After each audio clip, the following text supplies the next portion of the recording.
Hello classmate. आज हम जो चैप्टर पढ़ने वाले हैं उसका नाम है नाना साहब की पुत्री देवी मैना को मजबूर कर दिया गया, जिसकी लेखिका है चपला देवी। चपला देवी द्विवेदी युग के स्वतंत्रता आंदोलन के समय की लेखिका थी। इनके जीवन की और रचनाओं के बारे में कुछ खास जानकारी नहीं है। ये कहानी इतिहास की एक सच्ची घटना है जो कि 1857 की क्रांति के समय घटी थी। इस क्रांति में आजादी की एक नन्ही सिपाही बालिका मैना को अंग्रेजों ने जलाकर मार दिया था। ये बालिका उस क्रांति के विद्रोही नेता धीरूपंत नाना साहब की पुत्री थी। उस बालिका के बलिदान की कहानी को चपला देवी ने अपनी गद्य रचना में लिखकर समाज की नई पीढ़ी को ये बताने का प्रयास किया है कि आज हम जिस स्वतंत्र भारत में जी रहे हैं वो आजादी हमें इन्हीं वीर बलिदानों की वजह से मिली है, जिसमें न सिर्फ बड़े बल्कि छोटी उम्र के वीर बलिदानी भी शामिल थे। तो आइए शुरू करते हैं और पढ़ते हैं उस वीर बालिका के बलिदान की कहानी। ये बात 1857 के समय की है, जब अंग्रेज भारत में हर तरफ अपना राज स्थापित कर चुके थे। हमारे देश के बहुत से वीर सेनानियों ने अंग्रेजों की नाक में दम कर रखा था। उसमें से एक थे नाना साहब, जिन्होंने कई अंग्रेजों को मार गिराया था। इस बात से क्रोध में आकर अंग्रेजों ने हर तरफ मारपीट, लूटपाट और हत्याकांड शुरू कर दिया था। कानपुर में अंग्रेजों से हार जाने के बाद जब नाना साहब अपनी बेटी को लेकर भागने लगते हैं तो उनकी बेटी साथ जाने से मना कर देती है कि कहीं उसके कारण उसके पिता पकड़े न जाए। उसकी सुरक्षा के चलते उसके पिता को देश सेवा में कोई समस्या न आ जाए, इसलिए उसने बिठूर के महल में ही रहना उचित समझा, जो कि उसके पिताजी यानी नाना साहब का महल था। ये लड़की नाना साहब पेशवा की दत्तक पुत्री यानी गोद ली हुई बच्ची थी, जिसका नाम था मैना। अंग्रेजों ने नाना साहब के महल को चारों ओर से घेर लिया था। उन्हें उस महल को तोप से उड़ाने का आदेश था।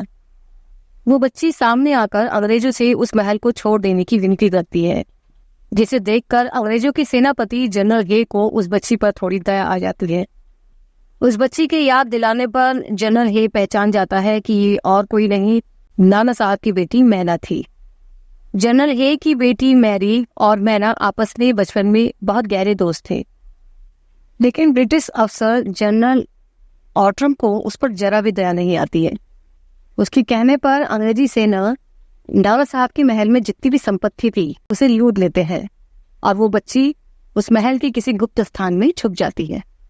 जनरल लॉर्ड कैनिंग का ऑर्डर मिलने पर ऑट्रम नाना साहब के पूरे महल को तोप से उड़ा देता है और देखते ही देखते नाना साहब का वो विशाल राज मंदिर भस्म होकर मिट्टी में मिल जाता है। अंग्रेजी सरकार नाना साहब से इतनी क्रोधित हो चुकी थी कि वो नाना साहब और उनसे जुड़ी किसी भी चीज को खत्म कर देना चाहते थे। ऑट्रम ने कुछ अंग्रेजी सेना को महल के पास ही रोक दिया था। जब रात को बालिका मैना उस महल के ढेर के पास आकर रोने लगती है तो अंग्रेजी सैनिक उसे घेर लेते हैं और अरेस्ट कर लेते हैं। मैना अपने पिता की ही तरह वीर थी। उसे अपने पकड़े जाने का और मरने का डर बिल्कुल भी नहीं था।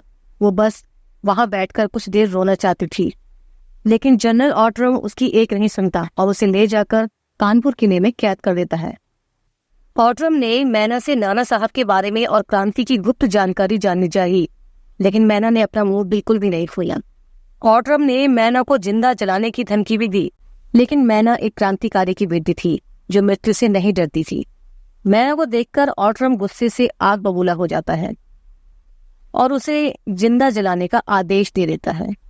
मैना इसका कोई विरोध नहीं करती, क्योंकि वो भी चाहती थी कि क्रांति की मशाल हमेशा जलती रहे। 3 सितंबर 1857 का वो दिन था जब बिठूर में 13 वर्ष की एक लड़की को ब्रिटिश सेना ने जिंदा ही आग में जला दिया और वो लड़की उफ तक नहीं बोली। कुछ दिनों बाद एक पत्रिका के माध्यम से पता चलता है कि नाना साहब की इकलौती बेटी मैना को आग में जला दिया गया। उस भीषण अग्नि में उस शांत और सरल मूर्ति जैसी इस बालिका को जलता हुआ देखकर सभी ने उसे देवी का स्वरूप समझा और प्रणाम किया। इस प्रकार एक मासूम और वीर बालिका अंग्रेजों की क्रूरता का शिकार हो जाती है। लेखिका का ये लेख लिखने का जो पर्पस है, जो उद्देश्य है, वो यही है कि हमें ऐसे वीर बलिदानों को नहीं भूलना चाहिए जिनकी वजह से आज हम इस स्वतंत्र भारत में खुली हवा में सांस ले रहे हैं। तो बच्चों, इस वीडियो में बस इतना ही। मिलेंगे नेक्स्ट वीडियो में नेक्स्ट चैप्टर के साथ। तब तक के लिए ओके बाय।